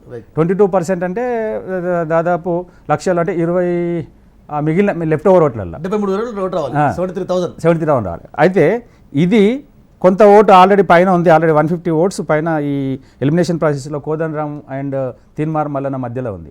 సో అంటే ఎంత దాదాపు ఒక 1,00,000 ఓట్లలో ఈ పర్సంటేజ్ పెరిగిపోతుంది. కాబట్టి అప్పుడు ఏమవుతుంది, ఈ ఈ ట్రెండ్ మనం చూస్తే 30-70, అంటే 30 pro government, 70 anti government. So ఇదే రేషియో కనిపించే పరిస్థితి కనిపిస్తుంది. అంటే 30%, అంటే ఈ 1,00,000 ఓట్లలో ఏదైతే 30% అనుకుంటామో 30,000 ఓట్లు, 30,000 ఓట్లు యాడ్ అయినా కూడా Palla Rajeshwar Reddy magic figure reach అయ్యే పరిస్థితి కనిపిస్తుంది. ఎందుకంటే 110 అంటే 1,11,000 అప్రాక్సిమేట్లీ, 1,11,000 ప్లస్ ఈ 30,000 అనుకున్న 140 అవుతుంది. 140 అంటే మ్యాజిక్ ఫిగర్కి ఇంకా 40,000 దూరంలో ఉంటారు. అంటే పల్లారాజేశ్వర రెడ్డికి సోలోగా ఈ పైన ఉన్న 3 క్యాండిడేట్లని, 2 ఇండిపెండెంట్లు ప్లస్ పల్లారాజేశ్వర రెడ్డి గారి ఓట్లు తీసేయంగా మిగిలిన ఓట్లలో ఆయనకు ఇంకా 50% పడ్డ కూడా ఆయన ఫలితం సెకండ్ ప్రయారిటీ వరకు క్లోజ్ అవుతుందో, థర్డ్ ప్రయారిటీ వరకు వెళ్ళే అవకాశం ఉందా? నేను I don't think so second priority తాగుతుంది అనుకోవట్లేదు. ఎందుకంటే సెకండ్ ప్రయారిటీ ఓట్లను లెక్కేసుకొని చూస్తే కింద fold oats plus second priority ఓట్లు మనం అంచనా వేసుకుంటే గవర్నమెంట్కి ఇదే రేషియో మనం అనుకున్నాం. 30-70 రేషియోలో కనుక anti government 70 and pro government 30 అని అనుకుంటే కనుక ఈ మ్యాజిక్ ఫిగర్ పల్లారాజేశ్వర రెడ్డికి సరిపోనప్పుడు దీంట్లో వీళ్ళు అమాంతంగా రీచ్ అయిపోయి పల్లారాజేశ్వర రెడ్డి రేంజ్కి వస్తారని కూడా అనిపించట్లేదు. ఎందుకంటే ఈ తీన్మార్ మల్లన్న కానీ కోదండరామ్ గారు తీన్మార్ మల్లన్న రివర్స్ అయ్యే పరిస్థితి కనిపిస్తుంది. ఎందుకంటే పల్లారాజేశ్వర రెడ్డి, తీన్మార్ మల్లన్న మధ్య వేరియేషన్ 27,000 ఓట్ల 27,000 ఓటు వేరియేషన్ ఉంది. సేమ్ టైం యాంటీ గవర్నమెంట్ మనం అనుకున్నాం కాబట్టి బీజేపీకి పడిన ఓట్లు కావచ్చు, కాంగ్రెస్ పడిన ఓట్లు కావచ్చు, ఆ ఓట్లను కూడా లెక్కిస్తారు కాబట్టి అది కోదండరామ్కో లేకుండా మల్లన్నకు కొంత ఫ్లెచ్చింగ్ అయ్యే అవకాశం ఉంటుంది. అంటే మల్లన్న కన్నా కోదండరామ్ గారికి సెకండ్ ప్రయారిటీ ఫెచ్చింగ్ అయ్యే అవకాశం ఎక్కువ ఉంది. అంటే కోదండరామ్ గారికి 60%, మల్లన్నకు 30% ఫెచ్చింగ్ అయ్యే అవకాశం ఉంది. కాబట్టి కోదండరామ్ కనుక రివర్స్ అయ్యే పరిస్థితి కనిపిస్తుంది. కోదండరామ్ గారు అండ్ తీన్మార్ మల్లన్న పైకి కిందికి జంప్ అయ్యే పరిస్థితి కనిపిస్తూ ఉంది ఇక్కడ. అదే కనుక జరిగితే తీన్మార్ మల్లన్న ప్లేస్ కోదండరామ్ ప్లేస్ కనుక చేంజ్ అయితే, అదే కనుక జరిగితే ఫలితం 3వ రౌండ్కి వెళ్ళిపోయే పరిస్థితి. అంటే థర్డ్ ప్రయారిటీ ఓట్లు లెక్క పెట్టడానికి ఆస్కారం ఉంది. అంబిగ్యూటీ ఉంది బాగా ఇక్కడ. అంటే ఈ పోలైన ఓట్ల రేషియోని, సరళిని చూసుకుంటే ఈ సరళి anti government and pro government సరళిని మనం అంచనా వేయగలిగితే దీంట్లో 30-70, 30 pro and anti 70, anti government 70 ఉంది. సో దీంట్లో ఈ 70% ఓట్ల కింది వాళ్ళకి పోలైన ఓట్ల రేషియో ఏ రకంగా ఉందనేది మనము సెకండ్ రౌండ్ ఫలితం ఒక్కటి వస్తే కానీ ఆ సరళి మనకు అర్థం. రైట్, అంటే మీరు నాగార్జునలో వర్క్ చేశారు, దేవరకొండలో కొంత పార్ట్ ప్యాకెట్స్లో వర్క్ చేశారు, ఎమ్మెల్సీలో అంటే మీరు అఫీషియల్ అయిపోయినా అన్అఫీషియల్ అక్కడ కొన్ని ప్యాకెట్స్లో చేశారు. సో అంటే కోదండరాంకి ఎక్కువ అవకాశం ఉందా, గెలుపు అవకాశం మల్లన్నకు ఉందా, లేకుంటే పల్లారాజేశ్వరరెడ్డి ఆ క్యాప్చర్ చేసుకునే అవకాశం ఉందంటే అంటే పల్లారాజేశ్వరరెడ్డి గారికి పడ్డ ఓట్లలో అంటే పల్లారాజేశ్వరరెడ్డి మ్యాజిక్ ఫిగర్కి రీచ్ కావడానికి సెకండ్ ప్రయారిటీ ఓట్లు కిందోళ్ళు ఎవరైతే ఉన్నారో మొత్తం యాంటీ గవర్నమెంట్ ఓటు ఏదైతే పోలేదు 70%, దీంట్లో పల్లారాజేశ్వరరెడ్డి గారికి మళ్ళీ ఈ సెకండ్ ప్రయారిటీ ఓటు రావాలంటే కొద్ది కష్టమే అనిపిస్తుంది. ఎందుకంటే మొత్తం డిస్కషన్ అంతా తీన్మార్ మల్లన్న అండ్ కోదండరాం మధ్యలో ఎక్కువ కన్సల్టేట్ అయింది. ఇక్కడ ఇప్పుడు మనం దేవరకొండ చూసాం, ఎస్టీ బెల్ట్ రాముల్ నాయక్ కొంత తీసుకున్నారు, తర్వాత తీన్మార్ మల్లన్న తీసుకున్న తర్వాత కోదండరాం గారు తీసుకున్నారు, తర్వాత టీఆర్ఎస్ తీసుకున్నారు, సాగర్ మొత్తం సాలిడ్గా తీన్మార్ మల్లన్న తీసుకున్న తర్వాత కోదండరాం, తర్వాత రాములు నాయక్, తర్వాత టీఆర్ఎస్ తీసుకున్నది, బీజేపీ చాలా తక్కువ ఫిగర్ తీసుకున్నది. నల్గొండకు వచ్చేవారికి కోదండరాం వర్సెస్ అండ్ తీన్మార్ మల్లన్న నడిచింది. అంటే నకరేగల్కి వచ్చేవారికి చెరుకు సుధాకర్, తీన్మార్ మల్లన్న, కోదండరాము అండ్ టీఆర్ఎస్ తీసుకున్నది. అయితే టీఆర్ఎస్కి పడ్డ ఓట్లలో ఫస్ట్ ప్రయారిటీ ఓట్లలో సాలిడ్ సింగిల్ ఓటు పడ్డట్టునే కనిపిస్తూ ఉంది. అదే తీన్మార్ మల్లన్న, కోదండరాం గారు కింద బీజేపీ కాంగ్రెస్ వాళ్ళకు పడ్డ ఓట్లల్లో టీఆర్ఎస్ పార్టీ ఓటు ఎంత ఉంటుంది అనేది కీలకం. కాబట్టి అందులో పడడానికి చాలా మీగర్ ఛాన్సెస్ ఉన్నాయి. రైట్, అంటే ఇక్కడ మనకు 27,000 గ్యాప్ కనబడుతుంది. 7 రౌండ్లు పూర్తయ్యాయి, ఫస్ట్ ప్రయారిటీ అయిపోయింది. వెరాజ్ హైదరాబాద్ రంగారెడ్డిలో గ్యాప్ మనకు 6 నుంచి 7,000 మధ్య గ్యాప్ ఉంది. 6 రౌండ్లు ఇక్కడ అయిపోయాయి. ఇక్కడ ఎట్లా అంటే ఇక్కడ ఇక చాలా అంటే ఇది కొంత క్లారిటీ ఉన్నా కూడా చాలా స్లగ్గిష్గా జరుగుతుంది కౌంటింగ్. హైదరాబాద్ స్లగ్గిష్గా జరుగుతుంది in the sense each and every ఓట్ని చాలా కీన్గా అబ్జర్వ్ చేసుకుంటూనే క్లియర్ చేస్తున్నట్టు కనిపిస్తుంది. ఎందుకంటే పోటీ ఒక 4-5 మంది నలుగురు మధ్యనే ఎక్కువ కనిపిస్తుంది. ప్రధానమైన పోటీ గవర్నమెంట్ బీజేపీ అండ్ టీఆర్ఎస్ల మధ్య కనిపిస్తుంది. వాణిదేవికి రామచంద్రరావు గారు కనుక గెలవాలి అనుకుంటే బీజేపీకి సెకండ్ ప్రయారిటీ పడే అవకాశం ఉంది. కానీ వాణిదేవికి సెకండ్ ప్రయారిటీ పడుతుందా అనేది ఇంపార్టెంట్. వాణిదేవికి సెకండ్ ప్రయారిటీ అంటే ఇక్కడ కీలకమైన వ్యక్తి ఎవరంటే ప్రొఫెసర్ నాగేశ్వరరావు. చాలా గ్యాప్లు ఉన్నారు కదా, గ్యాప్ ఉంది. కానీ నాగేశ్వరరావు గారికి పడ్డ ఓట్లలో సెకండ్ ప్రయారిటీ ఓటు కనుక టీఆర్ఎస్ కనుక ఎక్కువ శాతం కన్సాలిడేట్ అయితే ఎక్కువ వాణిదేవికి అవకాశాలు ఉంటాయి. ఒకవేళ అంటే సైద్ధాంతికంగా, ఎందుకంటే ఇప్పుడు టీఆర్ఎస్ ఎమ్మెల్సీ అన్నారు, రాకేష్ రెడ్డి అన్నారు, వెంకటేశ్వర గారు ఉన్నారు హైదరాబాద్లో. సార్ సైద్ధాంతికంగా నాగేశ్వరరావు గారికి పడిన ఓటు బీజేపీకి పడే అవకాశం లేదని నేను అంటే ఒక పారామీటర్ ఉందండి. ఇక నాగేశ్వరరావు పడ్డ ఎక్కువ ఓట్లో యాంటీ సెంట్రల్ గవర్నమెంట్ ఎంప్లాయీస్ ఎక్కువ మంది వేశారు. తర్వాత యూటీఎఫ్ అంటే లెఫ్ట్ పార్టీస్ ఓరియంటేషన్ అటువంటి సంఘాలు వేశారు. వీళ్ళు ఎక్కువ బీజేపీకి పడే అవకాశం చాలా తక్కువ ఉంది ఇందులో. ఈ పర్సెంటేజ్ దీని రేషియో చూసుకుంటే అవును. బట్ ఎస్, ఇది ప్రయారిటీ ఓటింగ్ కాబట్టి కొంతమంది ఆయన మేధావి, ఆయన ప్రొఫెసర్ కాబట్టి ఒక ఓటు ఇటేద్దాం ఒక ఓటు తట్టేద్దాం అనుకోని బీజేపీ కనుక 30% వేసి అండ్ ఎవరు మన వాణిదేవి కనుక 70% వేస్తే ఆ మ్యాజిక్ ఫిగర్ రీచ్ కావడానికి కొంచెం దర్దాపులో ఉంటుంది. కాకపోతే కాంగ్రెస్ పార్టీ ఓటు కూడా కీలకం. ఇక్కడ కాంగ్రెస్ పార్టీ చెన్నారెడ్డి గారికి పడ్డ ఓట్లో టీఆర్ఎస్కి బీజేపీకి కాంగ్రెస్ పడిన ఓటు మీకు టీఆర్ఎస్ పడుతుందా, బీజేపీ పడుతుందా? అది కూడా అంటే కొన్ని ఏరియాస్లో చూసుకుంటే సైద్ధాంతికంగా కానీ కొన్ని ఏరియాలో చూసుకుంటే ఎలైట్ సెగ్మెంట్ ఎవరైతే ఉన్నారో ఒక ఓటు చెన్నారెడ్డికి వేశారు, ఒక ఓటు బీజేపీకి వేశారు.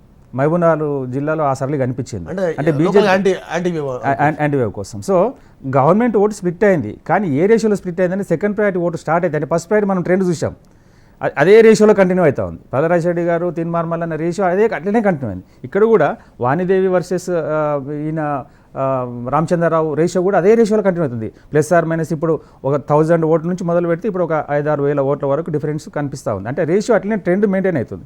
ఈ సెకండ్ ప్రయారిటీకి వచ్చే వరకు second priority thought process voter thought process same ఇంచుమించు 70-30 ఉండే అవకాశాలు ఉన్నాయి. మొత్తానికి తుది ఫలితం వచ్చరికి ఇంకొక 2 రాత్రులు వెయిట్ చేయాల్సిందే. ఇవాళ వెయిట్ చేయాలి, రేపు వెయిట్ చేయాలి. అంటే నాకు అనిపిస్తుంది ఏంటంటే ఖమ్మం వచ్చేసి థర్డ్ ప్రయారిటీకి వెళ్ళే అవకాశం కనిపిస్తుంది. ఖమ్మం థర్డ్ ప్రయారిటీకి వెళ్తే కనుక మీరు అన్నట్టు 2 రాత్రులు వెయిట్ చేయాల్సిందే. రైట్. మండల ఎన్నికల ఓట్ల లెక్కింపు ప్రక్రియ సీరియస్గా కొనసాగుతుంది. 6వ రౌండ్లు హైదరాబాద్లో పూర్తయి 7వ రౌండ్ చివరి అంటే మొదటి ప్రాధాన్యత లెక్కింపులో భాగంగా చివరి రౌండ్ లెక్కింపు ప్రక్రియ కొనసాగుతుంది. మరి కాసేపట్లో ఫలితం వచ్చే అవకాశం ఉంది. టీఆర్ఎస్ అభ్యర్థి అదేవిధంగా బీజేపీ అభ్యర్థికి మధ్య గ్యాప్ 7,000 ఓట్ల తేడా ఉంది హైదరాబాద్లో. ఇకపోతే రెండవ ప్రాధాన్యత ఓట్ల లెక్కింపు ప్రక్రియ నల్గొండలో ప్రారంభమైంది. మొత్తానికి గెలుపు మీద ఎవరికి ఎలాంటి అంచనాలున్నా కూడా ఒక క్లమ్జీ వాతావరణం అయితే ఉంది. పాలు నీళ్లు ఇక్కడ వేరయ్యే పరిస్థితి ఉంది. రాకేష్ రెడ్డి గారు, మనం హైదరాబాద్ గురించి ఒకసారి మీరు కాన్సన్ట్రేట్ చేయండి. హైదరాబాద్ మీద ఇంకా మీరు లోతుగా వెళితే సెకండ్ ప్రియారిటీ థర్డ్ ప్రియారిటీలోనైనా బీజేపీ అభ్యర్థికి విజయావకాశాలు ఉన్నాయని మీరు భావిస్తున్నారా? తప్పకుండా ఉన్నాయి. ఇప్పుడు ఉన్నటువంటి క్యాండిడేట్స్ లో the most popular candidate is Ramachandra Rao garu. Yes yes కాబట్టి సెకండ్ ప్రయారిటీ ఓట్లో ఎక్కువ శాతం ఓట్లు రామచంద్రరావు గారికి పోలైతే అనేది మా నమ్మకము, గట్టి నమ్మకము. మాకు క్షేత్రస్థాయిలో ఉన్నటువంటి సమాచారం కూడా కాంగ్రెస్ పార్టీకి ఇచ్చినటువంటి వాళ్ళలో మెజారిటీ ఓట్లు మాకు వస్తాయనేది ఒకటి చెప్తా ఉన్నారు. అదేవిధంగా నాగేశ్వర్ సార్కి వేసినటువంటి వాళ్ళలో కొంతమంది మీరు అన్నట్లుగా లెఫ్ట్ వాళ్ళు ఉన్నారు, ఇంటలెక్చువల్స్ కూడా ఉన్నారు. కాబట్టి ఆ ఇంటలెక్చువల్ ఓట్స్ లో మాకు మెజారిటీ వస్తాయి అనేది ఒకటి నమ్మకం ఉంది. సో హైదరాబాద్ స్థానాన్ని మేము నిలబెట్టుకుంటాము. ఇక వరంగల్ స్థానానికి సంబంధించి సరే భానుప్రకాష్ గారు వారు సీనియర్ పొలిటీషియన్ కాబట్టి వారు మమ్మల్ని బుల్డోజ్ చేసి ఇష్టం వచ్చినట్టు మాట్లాడుకుంటే మాట్లాడుకోనియండి. సమాధానం చెప్తారు ప్రతిదానికి ప్రజలే సమాధానం చెప్తారు. కానీ 25%, 30% ఓట్స్ మాత్రమే టిఆర్ఎస్ పార్టీకి వచ్చినాయి. అది గమనించాలి. 30%. అక్కడ ఉన్నటువంటి అపోజిషన్ స్పేస్ లో Kodandaram sir is a personality. So ఎవరికి నచ్చినా నచ్చకపోయినా, ఒప్పుకున్నా ఒప్పుకోకపోయినా is a personality in Telangana movement and in Telangana state politics is a personality. అదేవిధంగా తీన్మార్ మల్లన్న తెల్లారులేస్తే గవర్నమెంట్ మీద పోరాటం చేస్తున్నారు కాబట్టి ఆయన పట్ల కూడా ప్రజలు ఆదరణ చూపారు. ఆ క్యాండిడేట్స్ మమ్మల్ని అవుట్ షైన్ చేశారు. అంత మాత్రాన బీజేపీకి ఏం లేదు అని దిశగా వారు కొత్త పిచ్చగాడని ఇష్టం వచ్చినట్టుగా మాట్లాడుతా ఉన్నారు. వారు మాట్లాడండి. ఎన్నికలప్పుడు నేను భారత్ ఫ్రంట్ పెడతా, నేను ఢిల్లీలో చక్రం తిప్పుతా అన్నట్టు వాళ్ళని ఏమనాలి?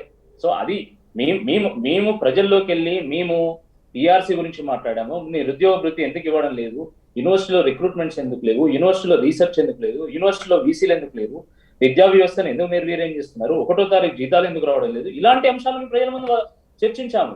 ఇవి వాస్తవాలా కాదా అనేటువంటిది తప్పకుండా ప్రజలు చర్చ జరుగుతున్నది. కానీ సేమ్ టైంలో రాకేష్ రెడ్డి గారు మీరు ఏవైతే ఎన్నికల సందర్భంలో ఎన్నికల సమయంలో మీ పార్టీ సీరియస్గా టీఆర్ఎస్ను ఈ కోణంలో అటాక్ చేసిందో, బీజేపీని కూడా టీఆర్ఎస్ అదే కోణంలో అటాక్ చేసింది.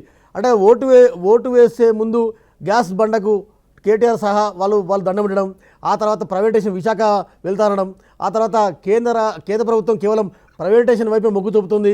ఒకవేళ మీరు ఎమ్మెల్సీ కొట్టేస్తే మీరు అన్నట్టు విద్యుత్ కార్మికులు మొత్తం ప్రైవేటీకరణ చేస్తారు అంటే ఇలాంటి ప్రచారాన్ని కూడా టీఆర్ఎస్ మీద ఎత్తుకునే ప్రయత్నం చేశారు. అంటే టిక్ ఫర్ టాక్ మీరు ఏదైతే ప్రచారం చేసిందో దాన్ని టీఆర్ఎస్ పార్టీ అవలీలగా తిప్పికొట్టగలిగింది. ఇప్పుడు మేము దుబ్బాక ఎన్నికల్లో, జిహెచ్ఎంసీ ఎన్నికల్లో మేము ఎజెండాను ఫిక్స్ చేసాం. ఆ ఎజెండా మీద టీఆర్ఎస్ స్పందించాల్సినటువంటి పరిస్థితిని ఏర్పరిచాం. ఈ ఎన్నికల్లో కొంత మేరకు ఏంటంటే వాళ్ళు నాన్ ఇష్యూస్ ని ఇష్యూస్ గా, అంటే ఇప్పుడు జరుగుతున్నది రాష్ట్రానికి సంబంధించినటువంటి కౌన్సిల్ ఎన్నికలు, కానీ వారు మిగతా ఇష్యూస్ ని తీసుకొచ్చి ఎజెండాగా ఫిక్స్ చేసి ప్రజల్ని కన్ఫ్యూజ్ చేసేటువంటి ఒక ప్రయత్నం చేసిండ్రు. సరే, కొంత మేరకు వారు ఈ విషయంలో కొంత మేరకు సక్సెస్ అయ్యిందని చెప్పి భావించారు. ఎందుకంటే అసలు ఇష్యూస్ మీద చర్చ జరగలేదు. తెలంగాణ రాష్ట్రము సాధించుకోవడానికి ఒక నేపథ్యం ఉంది. ఆంధ్ర రాష్ట్రంలో మనకు జాబ్స్ విషయంలో అన్యాయం జరుగుతుంది అని మనం చెప్పాము. ప్రజలు నమ్మిండ్రు, అందరం కలిసి కొట్లాడినాము. నువ్వు ఉద్యమంలో ఎక్కడ ఉన్నావు అంటే ఎవరి స్థాయిలో వాళ్ళు, వెంకట్ గారు ఉద్యమం చేసిండు, నా స్థాయిలో నేను చేశాను, ఒక రైతు స్థాయిలో రైతు చేసిండు, కోదండరామ్ సార్ స్థాయిలో కోదండరామ్ గారు, భానుప్రకాష్ గారి స్థాయిలో భానుప్రకాష్ గారు, సుష్మా స్వరాజ్ గారి స్థాయిలో సుష్మా స్వరాజ్ గారు చేశారు. కాబట్టి ప్రతి ఒక్కరిని పెట్టుకొని నువ్వు ఉద్యమకాడు తలసాని యాదవ్ ఎవరు, మరి ఎర్రబెల్లి దయాకర్ రావు గారు ఎవరు, ఒక్కొక్కరిని తీస్తే అన్ని తెలుస్తాయి.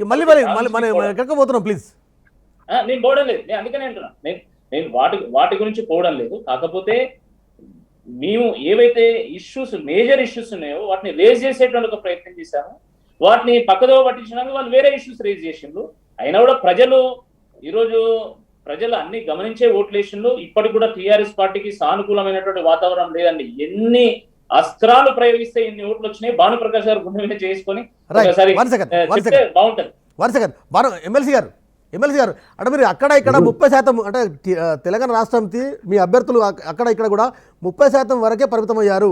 అంటే 30% ప్రోగ్రెసివ్ ఓటు ఉంది, మిగిలిన 70%, 68-69% అంతా కూడా యాంటీ వేవ్ ఉందంటే ఏం చెప్తారు? ఒకటండి, మీరు ఏ ఎన్నిక తీసుకోండి, అది మోడీ గారు కూడా 50%తో నేను ఎన్నిక కాలేదు. బీజేపీకి సెంట్రల్ లో వచ్చినటువంటి ఓటింగ్ 50% రాలేదు. గతంలో యూపీఏకి 50% ఓటింగ్తో కాలేదు. బీజేపీ ఎన్నికైనటువంటి ప్రభుత్వాలు ఉన్నటువంటి ఏ రాష్ట్రంలో కూడా ప్రజలంతా కూడా 50% పైన ఓటేసినటువంటి ప్రభుత్వాలు కాదు. ఓటింగ్ లో ఎవరికి మెజారిటీ వస్తుంది, ఎవరికి ఎక్కువ వస్తుంది అనేటువంటి చూస్తే పరిస్థితి ఉంటుంది. అయితే 50% అండ్ ఎబో ఓటింగ్ వచ్చిన వాళ్ళకి ప్రభుత్వానికి మద్దతు ఉందని, ప్రజల మద్దతు ఉంది అనేటువంటిది కరెక్ట్ కాదు. రెండవది, ఇప్పుడు ఈ రోజు నాగేశ్వర్ గారికి ఓటేసినటువంటి వ్యక్తులు పూర్తిగా ప్రభుత్వ వ్యతిరేకులు అనేటువంటి విషయం కాదు. నాగేశ్వర్ గారి వ్యక్తిగతంగా కావచ్చు, నాగేశ్వర్ గారి యొక్క విధాన పనితీరు నచ్చుండొచ్చు, అంత మాత్రం ప్రభుత్వానికి వ్యతిరేకమని కాదు. అదేవిధంగా ఇతర అభ్యర్థులకు ఇప్పుడు రామచంద్రరావు గారు మేము చాలా కాలంగా కలిసి పనిచేసినటువంటి పరిస్థితి.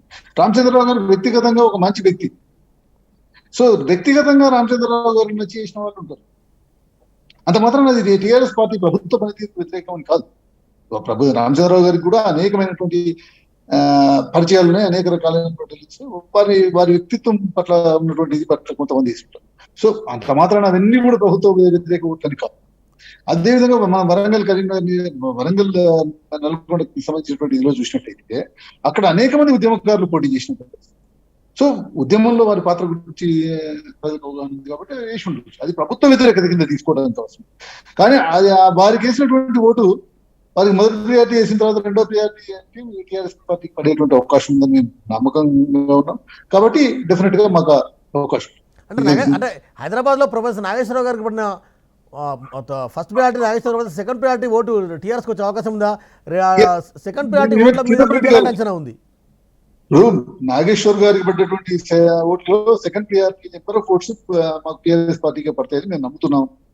అదేవిధంగా ఈవెన్ చిన్నారెడ్డి గారికి పడినటువంటి ఓట్లలో కూడా, అది చిన్నారెడ్డి గారికి పడ్డ ఓటు అంటే కాంగ్రెస్ పార్టీకి పడినటువంటి ఓటు. కాంగ్రెస్ పార్టీ బీజేపీకి బద్ధశత్రువు. సో బీజేపీకి సెకండ్ ప్రియారిటీ ఓటు వేసేటువంటి అవకాశం లేదని విశ్వసిస్తాం. అదే విధంగా చూసినట్టయితే కనుక అయితే ఎనీథింగ్ ఈజ్ పాసిబుల్ అదే విషయం. కానీ బట్ మన సిద్ధాంతపరంగా చూసుకున్నప్పుడు మాత్రం కాంగ్రెస్ పార్టీకి పడేటువంటి ఓటు ఏదైతే ఉంటుందో అది పీవీ గారి కూతురు పీవీ గారు కాంగ్రెస్ ఫ్యామిలీ కాబట్టి కాంగ్రెస్ పార్టీ ఫస్ట్ ప్రియారిటీ చేసుకుంటే సెకండ్ ప్రియారిటీ వాణిదేవి గారికి పడే అవకాశం లేకపోలేదు అంటారు. వాణిదేవి గారికి పడుతుంది అనేటువంటి ఇదిలో మేము భావిస్తున్నాం. అదేవిధంగా ఇప్పుడు వ్యక్తిగతంగా ఎవరినో ఆరోపణ చేయాలనో ఎవరినో చేయాలనేటువంటి నా ఉద్దేశం కాదు. కానీ పదే ప్రభుత్వాన్ని కూడగొడతాం అనేటువంటి మాట రావడంతో నేను మాట్లాడటం జరిగింది. కానీ రాకేష్ గారికి కూడా తెలుసు, నేను ఇప్పుడు రాకేష్ గారు కూడా మాట్లాడేటప్పుడు ఏంటంటే ఎదురుగా ఉన్నటువంటి వ్యక్తులు మాట్లాడే స్టైల్ని బట్టి మాట్లాడాలి. అంతేగాని అందరి మీద అదే దూకుడు ప్రదర్శిస్తానికి కొంతమంది మీరు మాట్లాడే ఇది నేను చూస్తున్నాను, గమనిస్తున్నాను. మా దాంట్లో కూడా కొంతమంది ఉంటారు ఆ రకంగా మాట్లాడారు. ఉద్యమ సమయంలో టీఆర్ఎస్ పెంచిన దూకుడునే ఇప్పుడు వాళ్ళు బీజేపీ వాళ్ళు ఆ దూకుడు పెంచుతున్నారు. నేను అనేది ఏంటంటే అది టీఆర్ఎస్ కావచ్చు, లేకపోతే బీజేపీ కావచ్చు, లేకపోతే కాంగ్రెస్ పార్టీ కావచ్చు, దూకుడుగా మాట్లాడే వాళ్ళు కొంతమంది ఉంటారు. కొంతమంది ఏమో విధానాలకి పద్ధతులకి పరిమితమై మాట్లాడేవాళ్ళు. నేను ఆ కోపం వచ్చేది. సో నేను మాట్లాడుతున్నటువంటి సందర్భంలో ప్రభుత్వాన్ని కూలగొడతానన్నప్పుడు నేను రియాక్ట్ కాకుండా ఉండలేదు. ప్రభుత్వాన్ని ఎక్కడ కూలగొడతానని నేను చెప్పలేదండి.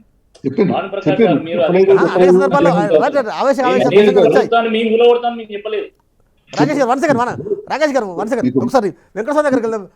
ఇందాక మన ఎమ్మెల్సీ గారు వెంకటస్వామి గారు చెప్పిన పాయింట్ కూడా చాలా కీలకం. ఎందుకంటే ఈసారి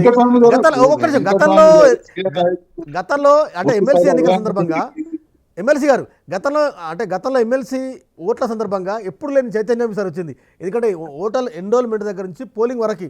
ఎందుకంటే గతంలో మనం హైదరాబాద్ పోలింగ్ పర్సెంట్ చూసినా 30-40% కంటే ఎక్కువ రాలేదు. కానీ ఒక్కసారి 70 వరకు వెళ్ళిపోయింది. అంటే మహిళా ఓటర్ల చైతన్యం కావచ్చు, తర్వాత కొంత పాజిటివ్ అనుకోవచ్చా, లేకుంటే ప్రోగ్రెసివ్ అనుకోవచ్చా, యాంటీ వేవ్ అనుకోవచ్చా అంటే ఏం చెప్తారు? డెఫినెట్ గా మేము పెరగడానికి మా కాంట్రిబ్యూషన్ చాలా ఎక్కువగా ఉందని మీరు చెప్తారు. రైట్. మా పార్టీకి నాయకులందరూ కూడా మీరు ఎవరికి ఓటేస్తారో మీ ఇష్టం, కానీ గ్రాడ్యుయేట్స్ అందరూ కూడా వచ్చి ఓటేయండి అని మేము పదే విజ్ఞప్తి చేస్తాం. మా కేటీఆర్ గారు కావచ్చు, లేకపోతే మా పార్టీ నాయకత్వం మొత్తం కూడా, ముఖ్యమంత్రి గారు కావచ్చు, అందరం కూడా మీ ఓటింగ్ ఎవరికి వేస్తారనేది మీ ఇష్టం, కానీ వచ్చి ఓటేయండి, గ్రాడ్యుయేట్లు ఓటేసి మీ యొక్క ఇదిని చూపెట్టుకోండి అని చెప్పి పదే విజ్ఞప్తి చేసినటువంటి పరిస్థితుల్లో మేము మా పార్టీ తరఫున. వెంకటస్వామి గారు వన్ సెకండ్ వెంకటస్వామి గారు మాట్లాడండి. వెంకటస్వామి గారు మాట్లాడండి. మెయిన్ గా ఏంటంటే ఇక్కడ టిఆర్ఎస్ హైదరాబాద్ సంబంధించి ఒక కన్ఫ్యూజన్ కూడా క్రియేట్ చేసిందండి. అంటే అసలు మన నాగేశ్వర్ గారికి సపోర్ట్ చేస్తారండి. నాగేశ్వర్ గారి మీద ఉన్న కొంత ఇంప్రెషన్ కూడా టిఆర్ఎస్ సపోర్ట్ చేసే వాళ్ళు కూడా కొంత వెనక్కి తగ్గడం, నాగేశ్వరరావు గారు మరి పోయి ప్రభుత్వంతో చేతులు పెడుతున్నాడు అనేటువంటి. రైట్ శివకేశ్వర్ గారు ఇప్పుడు మనం వరంగల్ నల్గొండ ఖమ్మం చూసుకుందాం. 7 రౌండ్లు పూర్తయితే దాదాపు 3,87,000 ఓట్లలో 3,66,000 మాత్రమే వ్యాలిడ్, అంటే దాదాపు 21,000 ఇన్వాలిడ్ చెల్లని ఓట్లు. సేమ్ హైదరాబాద్లో కూడా అదే స్థాయిలో Same ratio. ఇంకెక్కువ ఉన్నాయి. ఎందుకు చెల్లని ఓట్లు వేలకు వస్తాయంటే మనం ఎట్లా అంచనా వేయచ్చు? అంటే ఇప్పుడు మనము ప్రధాన పార్టీలు వాళ్ళు పొలిటికల్ వెదర్స్ని దీంట్లో హీట్ ఎక్కించే ప్రయత్నం జరుగుతూ ఉంది. But I don't going to their subject. Main గమనించాల్సిన విషయం ఏంటంటే ఇక్కడ ఎంత పర్సంటేజ్ పోల్ అయినా ఏం జరిగినా కూడా 4 సెగ్మెంట్లలో నేను చెప్పాను మీకు మొదటి నుంచి చెప్తున్నా, academic, non academic, corporate and general. ఈ general vote 30%.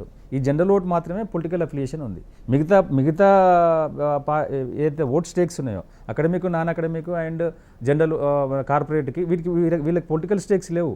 These people are not belongs to political parties. They don't have any political affiliations. అయితే ఈ పొలిటికల్ ఓన్లీ 30% మాత్రమే పొలిటికల్ అఫిలియేషన్. 30% ఓట్ల కోసమే వీళ్ళ ఈ ఫిలాసఫీస్ ఇవన్నీ వస్తాయి. మిగతా అంతా క్యాండిడేట్లను చూసి ఫ్రేలో ఉన్న జిహెచ్ఎంసీలో చేశారు. తర్వాత అంతకుముందు గ్రేటర్ అంటే హైదరాబాద్లో ఎన్నిక జరిగినా కూడా మీరు కొంత వర్క్ చేశారు. కానీ పోలింగ్ పర్సెంటేజ్ సార్ అనూహ్యంగా పెరిగింది. దట్టు మండల ఎన్నికలు. గతంలో ఓటు అంటే బయటికి వెళ్ళని, అంటే దీనికి 3 అంశాలు ఉన్నాయండి. ఒకటి, మేము మిషన్ చాణక్య సంస్థగా, ఎలక్షన్ మేనేజ్మెంట్ సంస్థగా మేము మా సోషల్ రెస్పాన్స్లో భాగంగా మేము చాలా క్యాంపెయిన్ చేయడం జరిగింది. అంటే ఓటు హక్కు వినియోగించుకోండి, ప్రజాస్వామ్యాన్ని కాపాడండి అని చెప్పేసి మేము సోషల్ మీడియా వేదికగా క్యాంపెయిన్ చేయడం. తర్వాత మాలాగా చాలా మంది క్యాంపెయిన్ చేశారు. అదే తరహాలో అక్కడ 73%, ఇక్కడ 69% అంటే అసలు గతంలో ఎన్నడూ లేని విధంగా అంటే ఈ ఇంపాక్ట్ పడిందండి. జిహెచ్ఎంసీ ఇంపాక్ట్, తర్వాత ఎలైట్ సెగ్మెంట్, అంటే విఘ్నుడైన గ్రాడ్యుయేట్ ఓటరు పోలింగ్కి రాకపోతే ఒక రాంగ్ మెసేజ్ వెళ్తుంది. పొలిటికల్ వాతావరణం చాలా హీట్ ఎక్కింది. అన్ని పార్టీలు కూడా వాళ్ళు చాలా శ్రమ కోర్చి చాలా కష్టపడి క్యాంపెయిన్ చేశారు. తర్వాత సోషల్ మీడియా కూడా మంచి క్యాంపెయిన్ చేశారు. ఆ ఓటర్లను మంచి అవగాహన పెంచే ప్రయత్నం చేశారు కాబట్టి పోలింగ్ పర్సెంటేజ్ పెరిగింది అనుకో చెప్పుకోవచ్చు. తర్వాత ఏ పార్టీకి వాళ్ళు ఎవరైతే ఎన్రోల్మెంట్ చేశారో ఎన్రోల్మెంట్ చేసిన వాళ్ళని ఎక్కువ మందిని వాళ్ళు పోలింగ్ నారాయణకి ఒక భాగం. కానీ పోల్ మేనేజ్మెంట్ ఓట్స్ పర్సెంటేజ్ పెరిగిందంటే మనం ఎట్లా అంచనా వేయచ్చు? అంటే ఇది పొలిటికల్ సబ్జెక్ట్ అవుతుంది, మేము అందులోకి వెళ్ళలేము. కానీ పోల్ మేనేజ్మెంట్ అంటే నెగిటివ్ వాయిస్ వస్తుంది ఇందులో. పోల్ మేనేజ్మెంట్ అంటే ఓటర్లను ప్రభావితం చేసి పోలింగ్ స్టేషన్ దాకా తీసుకెళ్ళి. సో ఈ పోల్ మేనేజ్మెంట్ ఏ పార్టీ చేసింది, వీళ్ళు చేశారా వాళ్ళు చేశారా అని మనం చెప్పలేము, దానికి డిస్కషన్ చేయలేము. అట్లా అనుకుంటే పోల్ మేనేజ్మెంట్ చేస్తే ఇండిపెండెంట్ క్యాండిడేట్లు అక్కడ భారీ స్థాయిలో గెయిన్ కావడం జరిగింది. తీన్మార్మల కానీ, కోదండరామ్ గారు కానీ సో అట్లా ఏంటంటే పోల్ మేనేజ్మెంట్ చేసిన వాళ్ళకి ఏ రేషియోకి ఎవరు ఎంత రేషియో చేసుకుంటే వాళ్ళకి ఆ రేషియోలో ఓట్లు పోల్ అయినాయని కనిపిస్తుంది. మనకి ఫిగర్స్ కనిపిస్తూ ఉన్నాయి. ఎవరికి ఎంత పర్సెంటేజ్ అయింది, అది వాళ్ళ పొలిటికల్ స్టేకా లేకుంటే పోల్ మేనేజ్మెంట్ స్టేకా అనేది మనం చెప్పలేం. కాకపోతే ఇంత అనూహ్యంగా గ్రాడ్యుయేట్ ఓటర్లలో 2% అంటే ఆన్ అండ్ యావరేజ్ 2% అంటే 25,000 అప్రాక్సిమేట్లీ చెల్లని ఓట్లు వచ్చాయండి. అక్కడిక్కడ యావరేజ్గా 22,000 to 25,000 మధ్యలో వచ్చాయి. అంటే ఇంత హైయెస్ట్ పర్సెంటేజ్, అంటే 2% చెల్లని ఓటు అంటే అంత భావోద్వేగానికి జనం గురయ్యారా ఓటరు? అంటే చూజ్ చేయడంలో ఇబ్బంది పడ్డారా? లేకుంటే వాళ్ళు ఏమన్నా అవగాహన రాహిత్యం ఉందా? వాళ్ళు ఏమన్నా ఇల్లిటరేట్సా? లేకుంటే వీళ్ళు ఏమన్నా డ్రైవ్ చేయబడ్డ వల్ల అనేది ఒక డౌట్ వస్తుంది. ఎందుకంటే ఇంత పర్సెంటేజ్ వీళ్ళంతా విఘ్నులైన ఓటర్లు, వీళ్ళందరూ గతంలో కొంతమంది 2-3 సార్లు ఓట్లు వేసిన వాళ్ళు ఉన్నారు. కొంతమంది 70% కొత్త ఫ్రెష్ ఓటర్ ఉన్నారు. అది కూడా ఫ్రెష్ ఓటర్ కూడా అవగాహన లేకపోవడం వల్ల నేరుగా పోలింగ్ స్టేషన్కి రావడం వల్ల కూడా కొంత గందరగోళం తలెత్తిందని అనిపిస్తుంది. కాకపోతే నీళ్లు పాలు అనుకుంటాం కానీ మనం ఎవరు ఎట్లా ఏం చేశారు, ఎట్లా హైదరాబాద్, రంగారెడ్డి, మహబూబ్నగర్లో ఫలితం బీజేపీ వైపు ఉండే అవకాశం ఉందా, టీఆర్ఎస్ వైపు ఉండే అవకాశం ఉందా మీ అంచనా ప్రకారం? అంటే ఇక్కడ కీలకమైన వ్యక్తి ప్రొఫెసర్ నాగేశ్వర్ అండి. ప్రొఫెసర్ నాగేశ్వర్కి పడ్డ ఓట్లలో ప్రోగ్రెసివ్ ముస్లిం ఓటు పడింది, యాంటీ గవర్నమెంట్ ఓటు పడింది, తర్వాత వాళ్ళ లెఫ్ట్ ఓటు పడింది, తర్వాత సెంట్రల్ గవర్నమెంట్కి యాంటీ ఉన్న ఓటు పడింది. దీంట్లో వాణిదేవి కనుక స్టేక్ సెకండ్ ఓటు, అంటే ప్రొఫెసర్ నాగేశ్వర్కి పోలైన ఓట్లలో సెకండ్ ఓటు కీలకమవుతుంది. ఎందుకంటే హైయెస్ట్ ఓట్ అనేది దాదాపు ఆయన 60,000 దాకా 55,000 దాకా వచ్చే అవకాశం ఉంది. ఇప్పుడు దాకా 50 ఉన్నాడు. ఇంకో రౌండ్ తేలితే ఇంకొక 5,000 అనుకుందాం. 55,000 దాకా వచ్చే అవకాశం ఉంది. 55,000 దాంట్లో మోర్ దాన్ 60% కనుక వాణిదేవికి కన్సాలిడేట్ అయితే డెఫినెట్గా వాణిదేవికి ఛాన్సెస్ ఉండే అవకాశాలు కనిపిస్తున్నాయి. తర్వాత ఇంకా కొద్దిగా తక్కువ పడితే మళ్ళీ థర్డ్ ప్రయారిటీ ఓటుకు వెళ్ళే అవకాశం కనిపిస్తూ ఉంది. ఇక్కడ బీజేపీకి పడాల్సిన ఓట్లు కాంగ్రెస్ నుంచి కానీ ఈ నాగేశ్వర్ నుంచి కానీ ఈ రెండు కూడా బీజేపీకి ప్రో ఓటు పడుతుందని మనం అంటే టీఆర్ఎస్కి ఇప్పుడు అంటే క్యాస్ట్ ఈక్వేషన్లో సామాజిక కోణం విషయంలో ఒక ఓటు రామచంద్రరావు, ఇంకొక ఓటు వాణిదేవి గారికి అట్లా అంటే అప్పుడు మనం అట్లా చూసుకుంటే ఆ కాంబినేషన్ చూసుకుంటే రామచంద్రరావు గారు అండ్ వాణిదేవి పైన ఉన్నారు. వాణిదేవి గారు రామచంద్రరావుకి పడ్డ ఓటు అయితే సెకండ్ ప్రయారిటీ ఓటు అది మనం మురిగిపోయినట్టే అది లెక్క పెట్టలేము మనం ఎందుకంటే కౌంట్ చేయరు కాబట్టి. కౌంట్ చేయరు కాబట్టి. సో కింద నెక్స్ట్ ఏం చూసుకున్నాం మనం, కింది నుంచి ఓటు వచ్చేదే చూసుకుంటాం. ఈ కింద కూడా ఈ రెండు కోణాలు ఎలిమినేషన్ మెథడ్లో ఈ రెండు భిన్న ధృవాలు, ప్రొఫెసర్ నాగేశ్వర్ భిన్న ధృవమే, తర్వాత కాంగ్రెస్ పార్టీ చిన్నారెడ్డి భిన్న ధృవమే. ఈ రెండు భిన్న ధృవాల నుంచి బీజేపీ పార్టీ కన్సాలిడేట్ అయితే అనేది కొంత క్లిష్టమైన సమస్యని అనుకోవచ్చు. ఫైనల్గా సెకండ్ ప్రయారిటీ ఓట్లో కూడా ఇది తేలేటట్టు కనిపించట్లేదు, కొంత అంబిగ్యూటీ వచ్చే అవకాశం ఉంది. అంటే మ్యాజిక్ ఫిగర్ రీచ్ కావాలంటే వీళ్ళు ఆ స్థాయి ఓటు ఇది కన్సాలిడేట్ కావాలి. మళ్ళీ థర్డ్ ప్రయారిటీకి వెళ్తుందా ఇది కూడా చూడాలి. ఇది కూడా రైట్, చాలా క్లమ్జీ వాతావరణం అయితే మనకు కనబడుతుంది. అది ఎట్లా చెప్పొచ్చు, వరంగల్, ఖమ్మం, నల్గొండ కొంత క్లారిటీ కనిపిస్తుందండి. సెకండ్ ప్రయారిటీ ఓట్లు కనుక కోదండరామ్ గారికి సాలిడ్గా కనుక కన్సాలిడేట్ అయితే కనుక కోదండరామ్ గారికి వస్తే పైకి వచ్చే అవకాశం ఉంది. ఎలిమినేషన్ మెథడ్లో తీన్మార్ మల్లన్న కిందికి వస్తే కనుక సెకండ్ ప్రయారిటీ ఓట్లు చెప్తున్నాను నేను, ఇప్పుడున్న ఓట్లు చెప్పట్లేదు.